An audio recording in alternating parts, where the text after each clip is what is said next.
Hello, my name is Jess and I'm a writer. I had my first book published in 2025 and I read a lot of great books as well. This PowerPoint will present the 28 best. So we have Boulder by Eva Baltasar, Written on the Body by Jeanette Winterson, Interview with the Vampire by Anne Rice, Greek Lessons by Han Kang, and The Wind in the Willows by Kenneth Grahame. Now this was a book that I was not expecting to be in this category, but wow, I was really impressed, particularly in chapter 7, The Piper at the Gates of Dawn. It was so beautiful. I mean, every single one of these books had beautiful, beautiful prose. Interview with the Vampire as well. So atmospheric and sensual, like the quintessential vampire novel for me. And yes, I have read Dracula. I much preferred this to Dracula. Much preferred this to Dracula. Okay, next we have the just one more page category, or just one more chapter, the books that I could not stop reading. We have Piranesi by Susanna Clarke, Glorious Exploits by Ferdia Lennon, The Safekeep by Yael van der Wouden. I think it's Yael van der Wouden. Yael van der Wouden. I should have checked how to pronounce her name, I'm sorry. And we have Open Heaven by Sean Hewitt. These two books at the end here, The Safekeep and Sean Hewitt, also win the yearning category.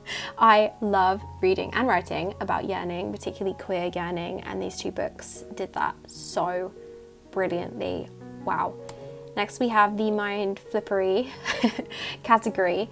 These are books that just really stuck with me and were sometimes really difficult to read, but ultimately very rewarding. So we have YN by Esther Yee. If you're looking at reviews online, this book has a lot of bad reviews.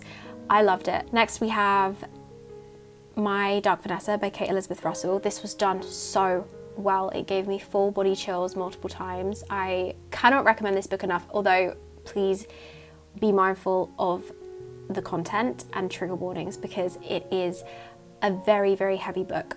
And then lastly we have The Castle by Franz Kafka, which is the last book I read this year, and it's so strange, but really funny at times, and frustrating, and a great satire, I think, on bureaucracy and authority. And it's also the book that famously ends mid-sentence, which is crazy. Crazy. Kafka died before he could finish it, but I do think ending mid-sentence perfectly encapsulates the themes and the agonizing frustration in this book. Next we have classics that I finally got round to reading this year. So we have Animal Farm by George Orwell and Mrs. Dalloway by Virginia Woolf. I knew I was going to love Mrs. Dalloway because I love Virginia Woolf, and I definitely want to reread it many more times and just soak it up. Animal Farm freaked me out in the best way. That ending scene, I will never look at pigs the same way.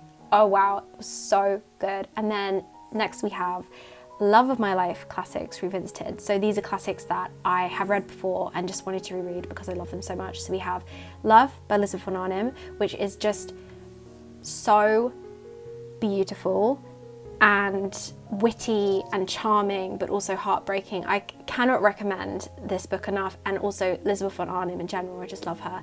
And then also The End of the Affair by Graham Greene, which is, in my humble opinion, the best first-person narrative I've ever read. My copy is so heavily annotated.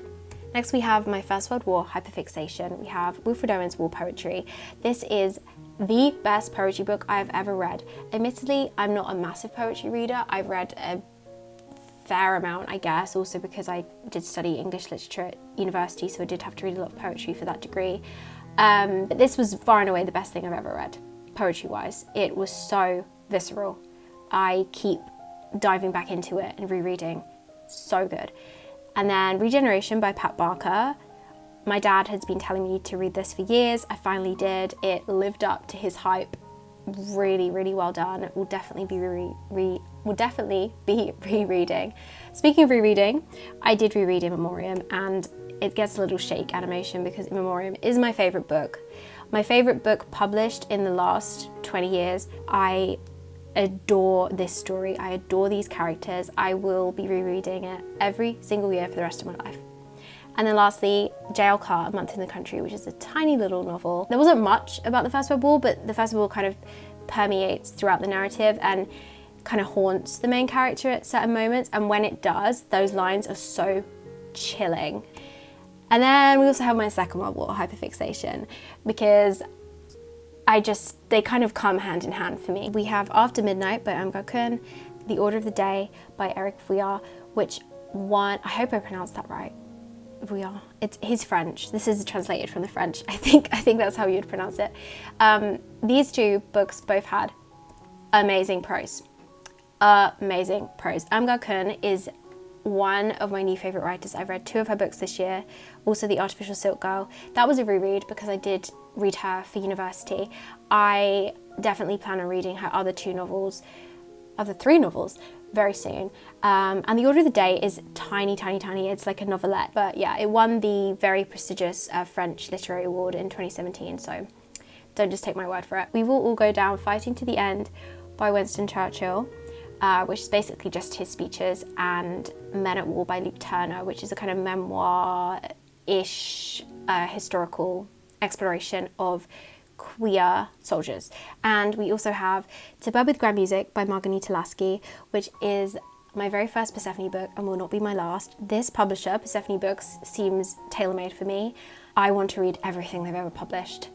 Everything, because 20th century lit is my ideal, my fave, particularly between sort of 1900 to like 1950, which is admittedly quite a big chunk of time, but it does encapsulate the First and the Second World War and the interwar period and, you know, pre-war. And yeah, I can't get enough of books set in this time period. And this one is set in World War II in London, about a woman whose husband is away at war and she entertains herself.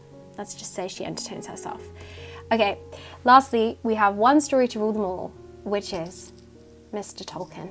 So I read The Hobbit, I also read The Silmarillion, and of course I read The Lord of the Rings. This was my first time reading Tolkien ever, and he is officially one of my favourite authors. This book, The Lord of the Rings, is my desert island book now. I cannot wait to reread it. It was so rich. It just had everything I would want from a story. It made me laugh, it made me cry, it made me scared, it made me hopeful, it made me happy. It gave me every single emotion. Peregrine Took, is my favourite book character of all time now. Ever. I love that little guy so much. This was also beautifully written. Like it's hard going, it's dense, but it is so beautifully written. Yeah, thank you for your time. I hope that was enjoyable. I know this is a bit of an unorthodox way to do a reading wrap up. This is my website, www.jesswhatsauthor.com. It will have links to my book and where to find more of my writing.